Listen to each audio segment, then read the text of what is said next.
Welcome everyone to my video about assignment 7057. So this is the overview, so I'll just be taking you briefly over everything that you are creating for this assignment, and you can check out my other videos for going into particular documents for this assignment. So as you can see, we are in our course Moodle, and 7057 is assignment Writing About Writing 3. As you can see, it is due the Monday of the third week of the summer. So if I scroll down and I look under week 2, we see that we actually should begin working on 7057 near the end of week 2, but you aren't submitting it until week 3.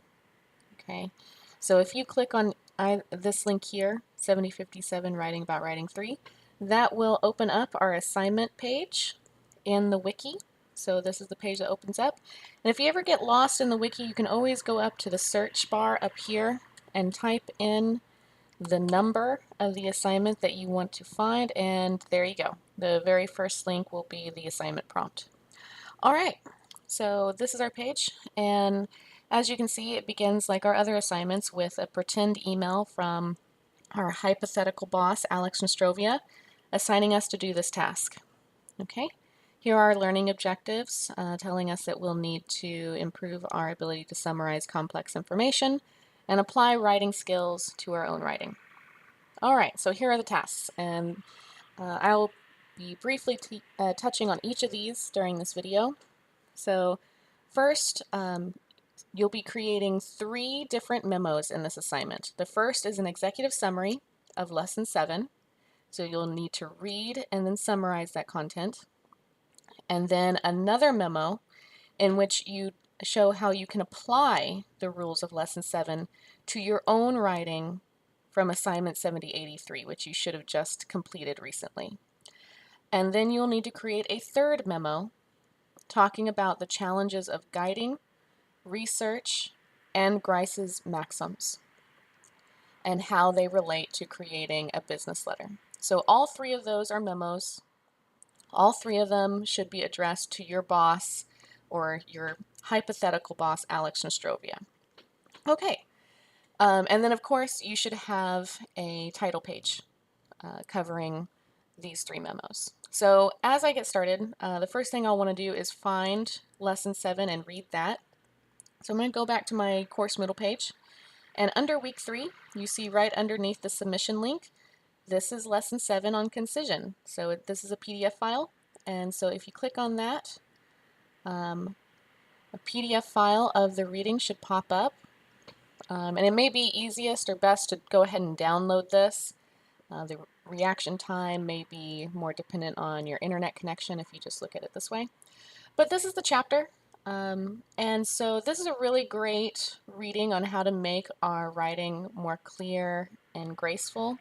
So everybody talks about how you should sound professional, but people don't always clarify what that means. And professional writing is simply writing that seems neutral, objective, clear, and I would say invisible.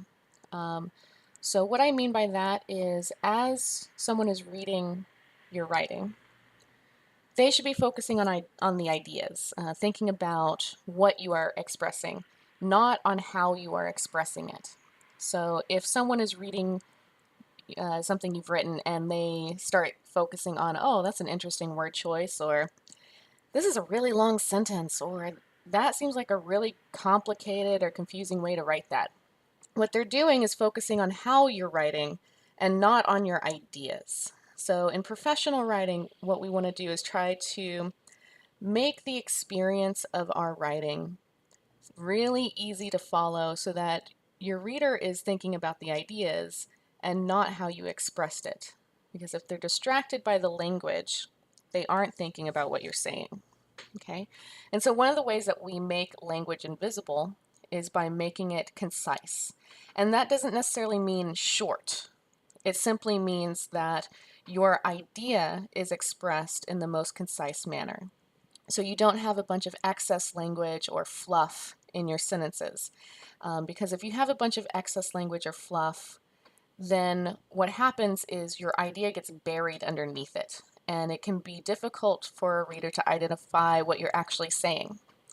So what I've found is that when writers start to apply these rules, removing excess language in these different ways, they are able to make their ideas more clear, more easily understood, and sometimes it draws attention to sentences that aren't really explaining very much. And so a writer might remove that excess language, find out that the sentence isn't saying much, and then put more thought into expressing an idea.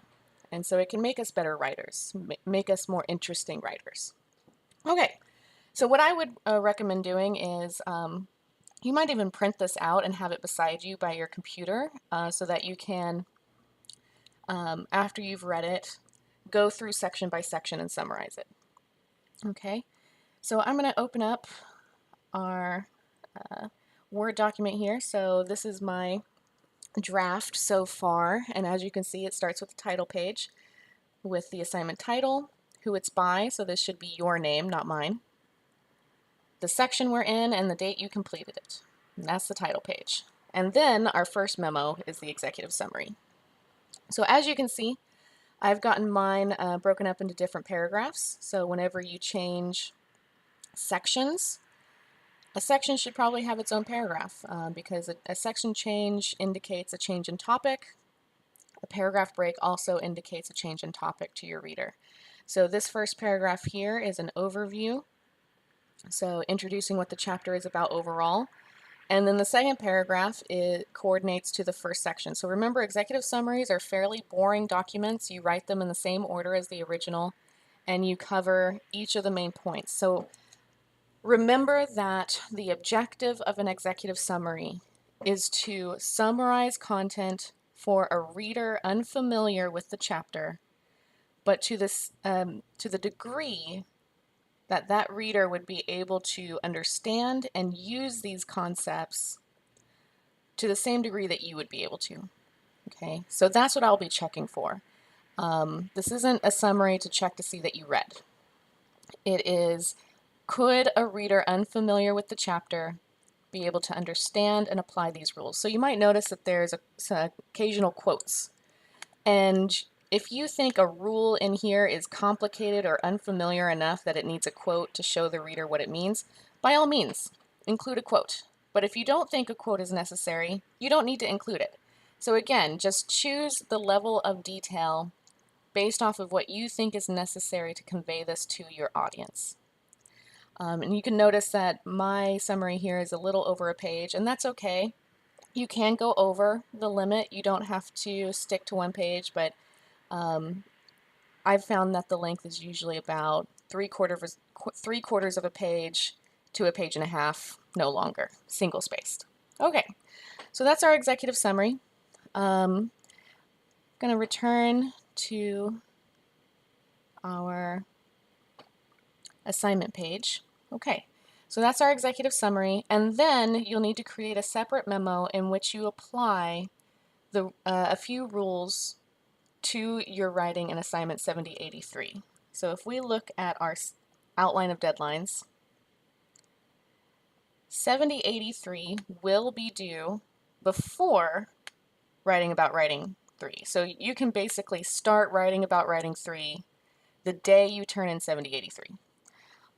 And so what this will allow you to do is all of this will be completed, and you'll have plenty of content to talk about and how you could apply lesson 7 to your work in this assignment. So when you are writing the second memo, you can quote directly from your own document from assignment 73.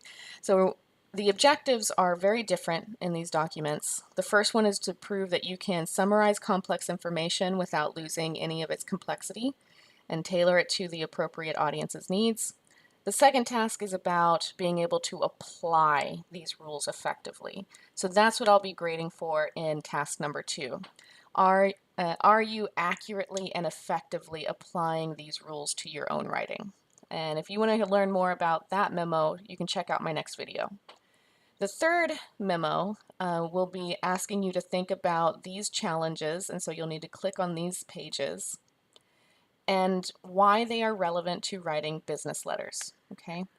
And that's important because in assignment 7083, that is the first instance that we wrote a business letter, okay? So again, if you wanted to, you could use your writing of the business letter in 7083 as part of your evidence for task number 3, okay?